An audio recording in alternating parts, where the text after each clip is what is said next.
I'm Leslie with the Stuart Farm, and this afternoon I'm going to show you how to turn lawn into new garden beds.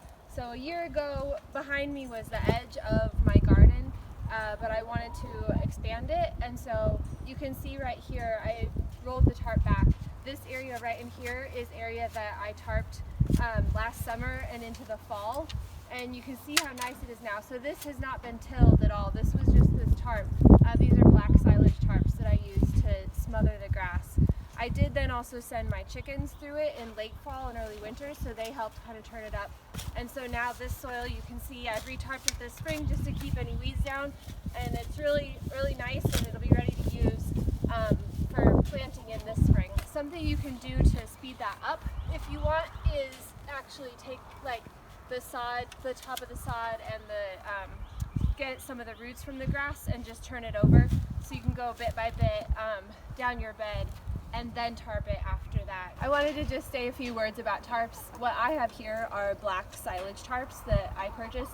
Mine are 20 by 20 feet, and I have 2 of them, and they come in different sizes. You can get different tarps from the store. These I think I mail ordered, but one thing to do when you lay them down is try to lay them as flat as possible.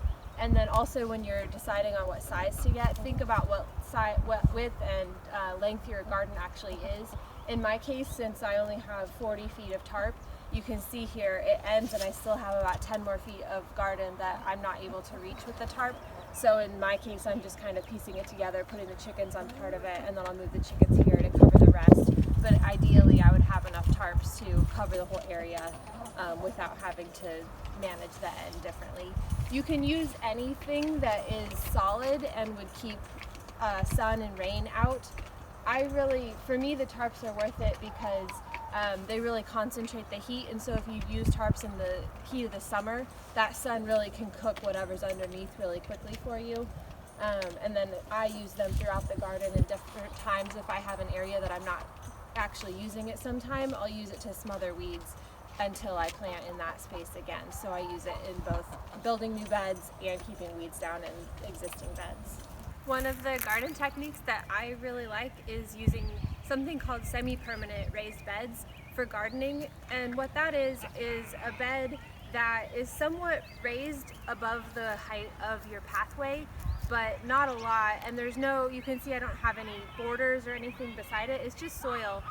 So I build these beds by just digging out the pathway and putting that soil on the bed top. What that enables me to do is a few things. One, it lets me clearly see where my pathway is, and I try really hard to only walk in my pathways and never walk on the bed top, so I'm not compacting my soil. Another thing that it really helps with is good drainage.